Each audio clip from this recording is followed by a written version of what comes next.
right, so coming at you a little different today, using the GoPro today, not the bigger camera, because we're gonna be talking about my at-home bow shop setup, and we're gonna be in some tight spaces, so we're gonna use the GoPro for that. I appreciate you watching. Like, subscribe, stick around. A lot of cool stuff coming. Total Archery Challenge season is upon us, and I couldn't be more excited about it. So let's get into the video. All right, so a lot of guys, want to get into tinkering with some stuff at their house, and I kind of thought I'd go through my setup, what I have and what I use, what I don't use, and where you need to spend some money and where you don't, and then you can make those decisions on your own.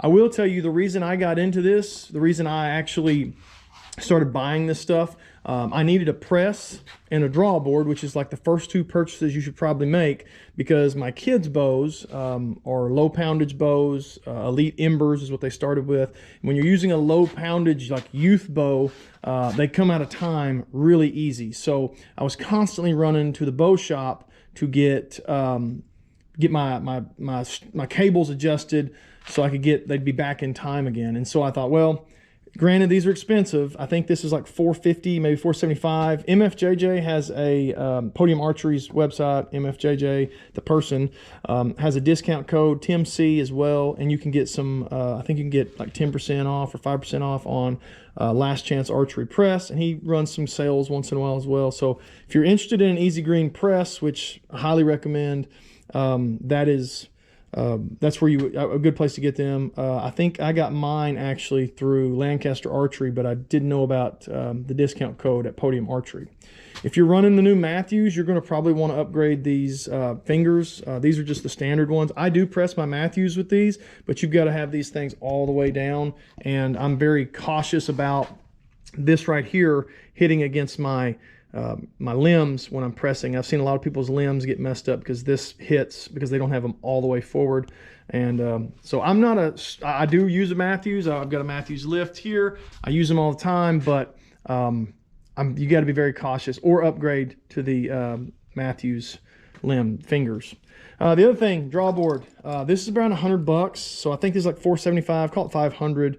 And this is around $100. They make a new one that's better. This is the older, cheaper one, but it fits right in here, and it goes in and out real easy. This is the older one. The new one's really good. I will probably eventually upgrade to that. But if you're going to check timing, which was my major problem with why I wanted to buy this stuff, I had to have this, so to check timing on kids' bows and make sure they were, and check your drop away rest and all that stuff, and make sure they're coming up when they should. I have a Last Chance Archery bow scale. I have had one of these break. I don't know that anybody makes a good one that like you don't have to worry about. I think everyone I've ever seen, people have claimed they break, but this is a pretty good cheap one. Again, I think Lancaster had it on sale, so I got it from them. This is something that is on my eBay store now. I don't even have a name for these, but they're just good little things they've got magnets in here. They're not like super duper strong magnets, but they are good magnets for your thread holders. So if you're working on your bow, you can have these in here and just spool off the thread you need, and you don't have to worry about like just it bouncing around and stuff. And they'll stick anywhere. If you want them sticking up, if you want them sticking on the outside, they're pretty good for that. And they're on my eBay store, so check them out. These just little cheap magnetic bowls from Harbor Freight are really good as well, just for needle nose, razor blades, pins, things like that. They're all the little nuts and bolts. These are really important. They're cheap too at Harbor Freight. I just keep an old arrow for checking making sure my angle and stuff coming off my string is good. Just, be something I'd probably have thrown away, but I do find a use for it. All right, around to the other side, bow vise. I had a video about this. It was a really popular video. I'm not spending the money they want for those expensive bow vises. They're probably great. I don't do enough work with them to have an expensive one. This is just a Rock Bros. It's a bike rack holder or bike holder. Just same concept. It vices in here, you clamp it down, it holds your bow. There's a whole video on this on my channel. Check it out. I use it all the time. I've had no issues out of it. It works great. I've never dropped a bow out of it, but you probably could. Arrow building stuff. First off, let's go to the saw, because that's probably the first thing that gets used. This is a Carbon Express arrow saw. It's been great. I hadn't done a ton of it. Ton of building with it. We're just now kind of getting into the time of year where we're building arrows and stuff, but I've used it. It works great. I don't really have anything to compare it to, but it does the job. It cuts arrows and they seem to be straight. This right here actually got off, I believe this was one off of Temu. It's just an arrow spinner. It's not great. You can see how it kind of stands up on the ends. But if you'll use one hand to hold it down and the other one to spin with, you can check your arrows with it. And I mean, it is what it is. It's just a cheap little arrow spinner. I probably would not recommend this one. I would get a good one. This one, not great, but gets the job done. I'm using a Bits & Burger jig. I think these are around 120. There's other brands out, but Bits it's been great. I have no complaints with it. I use a G5 to square off the ends. These little things, I want to say it's like 50 bucks. So I mean, if you're just looking at, I want to fletch them, maybe your shop cuts them for you, which is what I used to do, which is fine.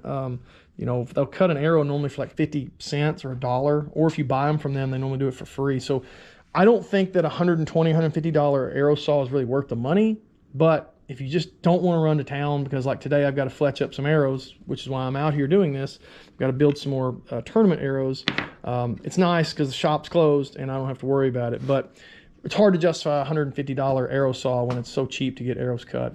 But as far as then when you're ready to fletch them and square them, Bits & Burger jig's great. A couple extra things you might want to keep in mind.